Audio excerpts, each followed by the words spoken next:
Hello hi ನಮಸ್ಕಾರ ಸ್ನೇಹಿತರೆ. Praveen 27 YouTube ಚಾನಲ್ಗೆ ತಮ್ಮೆಲ್ಲರಿಗೂ ಸ್ವಾಗತ. ಸ್ನೇಹಿತರೆ, ಇವತ್ತು ನಿಮ್ಮನ್ನ ಬೆಳಗಾವಿಯ ಸಾಕ್ರೆ ಕಿಚನ್ ಅನ್ನುವ ಒಂದು ಯುನಿಕ್ ಆದಂಥ ಹೋಟೆಲ್ಗೆ ಕರ್ಕೊಂಡು ಹೋಗ್ತಾ ಇದ್ದೀನಿ. ಬನ್ನಿ ಹೋಗೋಣ. ಸ್ನೇಹಿತರೆ, ಈ ಹೋಟೆಲ್ ಬೆಳಗಾವಿಯ ಸ್ವಲ್ಪ ಧಾರವಾಡ ಹೈವೇಲಿ ಸ್ವಲ್ಪನೇ ಮುಂದೆ ಹೋದ ತಕ್ಷಣ ಎಡಭಾಗದಲ್ಲಿ ಹೈವೇ ಪಕ್ಕದಲ್ಲಿ ಇರೋದ್ರಿಂದ ಇದನ್ನ ಹುಡುಕೋದು ತುಂಬಾ ಈಸಿ ಆಗ್ತದೆ. ಜೊತೆಗೆ ತಾವು ಗೂಗಲ್ನಲ್ಲಿ ಸಾಕ್ರೆ ಕಿಚನ್ ಅಂತ ಹಾಕಿ ಓಪನ್ ಮಾಡಿದರೆ ನಮಗೆ ರೂಟ್ ಕೂಡ ಈಸಿಯಾಗಿ ಸಿಗುತ್ತೆ. ಅದರಲ್ಲಿ ಯಾವುದು ಡೌಟ್ ಬೇಡ. ಸೊ ಬನ್ನಿ, ಹಾಗಾದರೆ ಸಾಕ್ರೆ ಕಿಚನ್ಗೆ ಹೋಗೋಣ. ಅಲ್ಲಿಯ ಊಟ ಹೇಗೆ, ಅಲ್ಲಿ ವ್ಯವಸ್ಥೆ ಹೇಗೆ, ಅಲ್ಲಿ ಎಲ್ಲ ವಿಷಯಗಳನ್ನ ತಮ್ಮೊಂದಿಗೆ ಹಂಚ್ಕೊಳ್ಳೋಣ. ಈಗ ನಾವು ಸಾಕ್ರೆ ಕಿಚನ್ನಲ್ಲಿ ರಾತ್ರಿ 9 ಗಂಟೆ ಸುಮಾರು ಬಂದಿದ್ವಿ. ಹೀಗಾಗಿಬಿಟ್ಟು ಸ್ವಲ್ಪ ಲೈಟ್ ಇರೋದ್ರಿಂದ ಬೋಲ್ಡ್ ಅದು ಸ್ವಲ್ಪ ಚೆನ್ನಾಗಿ ಸರಿ ಕಾಣ್ತಾ ಇರಲಿಲ್ಲ. ಆದರೂ ಕೂಡ ನಾವು ಆದಷ್ಟು ಮಟ್ಟಿಗೆ ಸಾಧ್ಯವಾದ ಮಟ್ಟಿಗೆ ಹೆಚ್ಚಿನ ಪ್ರಮಾಣದಲ್ಲಿ ತಮಗೆ ತೋರಿಸುವಂಥ ಪ್ರಯತ್ನವನ್ನು ಮಾಡ್ತೀನಿ. ಇದು veg with non veg hotel ಅಂತ ನೋಡಿ. ಇಲ್ಲಿ ಒಳಗಡೆ ಹೋದಾಗ ಅಲ್ಲಿ ಅವರು ಕೊಡ್ತಕ್ಕಂತಹ ಎಲ್ಲ ಡಿಶಸ್ಗಳ ಬಗ್ಗೆ ನಮೂದು ಮಾಡಿದ್ದಾರೆ. ಇನ್ನು ಈ ಸಾಕ್ರೆ ಹೋಟೆಲ್ನ ಮಾಲೀಕರನ್ನು ನಾವು ಮಾತಾಡಿಸಿದಾಗ ಅವರು ಇದು ಸುಮಾರು 2 ವರ್ಷದಿಂದ ಪ್ರಾರಂಭ ಇದೆ. ಇದರಲ್ಲಿ ವೆಜ್ ನಾನ್ ವೆಜ್ ಎರಡೂ ರೀತಿಯ ಊಟಗಳನ್ನ ಕೊಡ್ತಾರೆ.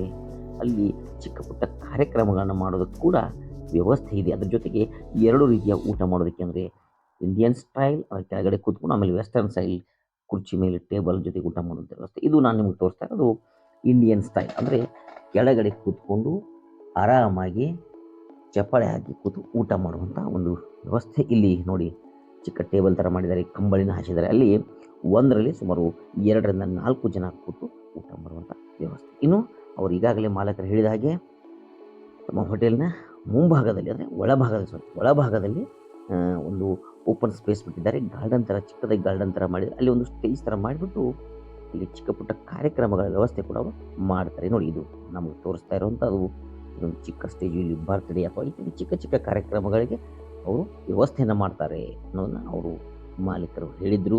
ಅದು ಇಲ್ಲಿ ತಮ್ಮ ಮುಂದೆ ಈಗ ಸ್ಟೇಜ್ ಕಾಣ್ತಾ. ಇದು ಅಲ್ಲಿರ್ತಕ್ಕಂಥ ಓಪನ್ ಸ್ಪೇಸ್ ಏನು ಹೇಳಿದ್ನಲ್ಲ, ಅದನ್ನು ಇನ್ನು ತೋರಿಸ್ತಾ ಇರೋದು. ನೋಡಿ, ಈಗ ಚಿಕ್ಕ ಚಿಕ್ಕ ಗಿಡಗಳನ್ನು ಕೂಡ, ಸಸಿಗಳನ್ನು ನೆಟ್ಟು ಅವನ್ನು ತಕ್ಕ ಮಟ್ಟಿಗೆ ಬೆಳೆಸಿ ಆದಷ್ಟು ಶುಚಿಯಾಗಿ ಇಟ್ಟಿದ್ದಾರೆ ಅಂತ ನೋಡಿದರೆ ಅನಿಸುತ್ತೆ. ಇಲ್ಲಿ ಕಾರ್ಯಕ್ರಮಗಳನ್ನ ಅರೇಂಜ್ಮೆಂಟ್ ಮಾಡಿದಾಗ ಅವರು ತಮ್ಮ ಹೋಟೆಲ್ನಿಂದಲೇ ಟೇಬಲ್ ಕುರ್ಚಿ ಎಲ್ಲವನ್ನು ವ್ಯವಸ್ಥೆ ಮಾಡಿಕೊಡುವಂಥ ಒಂದು ವ್ಯವಸ್ಥೆಯನ್ನು ಕೂಡ ಮಾಡಿಕೊಂಡಿದ್ದಾರೆ. ಇಲ್ಲಿ ಇದು ಆ ಸ್ಟೇಜ್ ತಮಗೆ ಕಾಣ್ತಾ ಇರೋದು. ಸುಮಾರು ಒಂದು 50-60 ಫೀಟ್ ಅಗಲದಷ್ಟು ಜಾಗ ಇದೆ. ತುಂಬಾ ನಾವು ಒಂದು ಚಿಕ್ಕ ಪುಟ್ಟ ಕಾರ್ಯಕ್ರಮಗಳನ್ನು ಮಾಡುವಂಥ ಜಾಗ ಇದೆ ಅಂದರೆ ತಪ್ಪಾಗಲಿದೆ. ಇನ್ನು ಈ ಹೋಟೆಲ್ನ ಇನ್ನೊಂದು ವಿಶೇಷ ಅಂದರೆ ಇಲ್ಲಿ ಊಟ ಕೂಡ ತುಂಬಾ ಚೆನ್ನಾಗಿ ಕೊಡ್ತಾರೆ. ತುಂಬಾ ಸ್ವಾದಿಷ್ಟವಾದಂಥ ಊಟವನ್ನು ಕೊಡುವಂಥ ವ್ಯವಸ್ಥೆಯನ್ನು ಈ ಹೋಟೆಲ್ನವರು ಮಾಡಿದ್ದಾರೆ. ಇದು ನೋಡಿ, ಅದು ಸ್ಟೇಜು ಎಲ್ಲ ವ್ಯವಸ್ಥೆ ಇದೆ. ಈಸಿಯಾಗಿ ನಾವು ಒಂದು ಚಿಕ್ಕ ಪುಟ್ಟ ಕಾರ್ಯಕ್ರಮಗಳನ್ನು ಕೂಡ ಆರ್ಗನೈಸ್ ಅಲ್ಲಿ ಮಾಡಿಕೊಡ್ತಾರೆ ನಮಗೆ ಬೇಕು ಅಂದರೆ ಅನ್ನೋದು ಈ ಒಂದು ಜಾಗವನ್ನು ನೋಡಿದಾಗ ನನಗೆ ಅನಿಸಿದ್ದು. ಇನ್ನು ಆ ಸಾಕ್ರೆ ಕಿಚನ್ನ ಒಂದು ಮೆನ್ಯೂ ಕಾರ್ಡನ್ನು ನಾವು ನೋಡಿದಾಗ ಇಲ್ಲಿ mutton thali, keema thali, chicken thali, egg thali, veg thali ಕೊಡ್ತಾರೆ. ನೋಡಿ, ಅವುಗಳ ಜೊತೆಗೆ ಅವುಗಳಿಗೆ ಪ್ರೈಸ್ ಏನಿದೆ ಅಂತ ನಮೂದು ಮಾಡಿದ್ದಾರೆ. ಜೊತೆಗೆ ಎಕ್ಸ್ಟ್ರಾ ನಾವೇನು ತೊಗೋತೀವೋ, mutton masala, keema ball masala, chicken masala, egg masala, veg burji, kushka rice ಇತ್ಯಾದಿ ಏನೇನು ಕೆಳಗಡೆ ಬರ್ತಾ ಇದೆ ಎಲ್ಲವನ್ನು ನಾವು ಎಕ್ಸ್ಟ್ರಾ ಕೊಡ್ತಾರೆ. ಅದಕ್ಕೆ ಎಕ್ಸ್ಟ್ರಾ ನಾವು ಪೇಮೆಂಟನ್ನ ಮಾಡಬೇಕಾಗುತ್ತೆ. ಜೊತೆಗೇ ಅವರಲ್ಲಿ ಕಿಲೋಗ್ರಾಮ್ ಬೇಸಿಸ್ ಮೇಲೆ ಕೊಡುವಂಥ ವ್ಯವಸ್ಥೆ ಕೂಡ ಮಾಡಿಕೊಂಡಿದ್ದಾರೆ ಅಂತ ಹೇಳಿದರು. ಆ ಪ್ರಕಾರ ನಮಗೆ ನಮ್ಮ ಮುಂದೆ ಇರುವಂಥ ಒಂದು ಮೆನ್ಯೂ ಕಾರ್ಡ್ನಲ್ಲಿ ನೋಡಿ, mutton masala 1 kg, keema ball 1 kg, chicken masala 1 kg, mutton biryani, chicken biryani, veg biryani, egg biryani ಎಲ್ಲದಕ್ಕೂ ಅದರ ಪ್ರೈಸ್ಗಳನ್ನ ನಿಗದಿ ಮಾಡಿದ್ದಾರೆ. ಆದರೆ ಅದಕ್ಕೆ 1 ದಿನ ಮುಂಚೆ ನಾವು ಆರ್ಡರ್ ಕೊಡಬೇಕು ಅಂತ ಅವರು ನಮಗೆ ಹೇಳಿದ್ದಾರೆ. ಇದು ಅವರ ಮೆನ್ಯೂ ಕಾರ್ಡ್.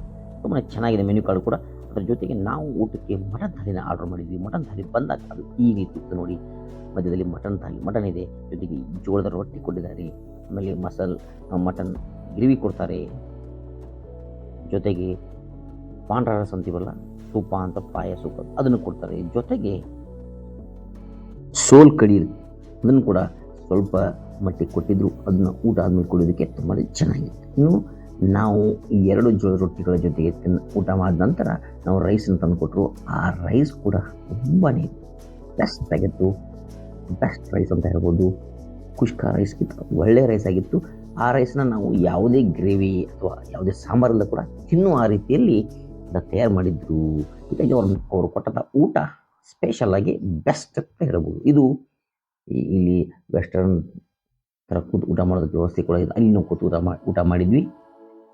ಸ್ನೇಹಿತರೆ, ಇದಿಷ್ಟು ಈ ಸಾಕ್ರೆ ಹೋಟೆಲ್ನ ಚಿಕ್ಕ ವಿಡಿಯೋ ತಮಗೆ ಅವಕಾಶ ಸಿಕ್ಕಾಗ ಹೋಗಿ ಊಟ ಮಾಡಿ ಊಟವನ್ನು ಸವಿಯಿರಿ ಅಂತ ಹೇಳ್ತಾ,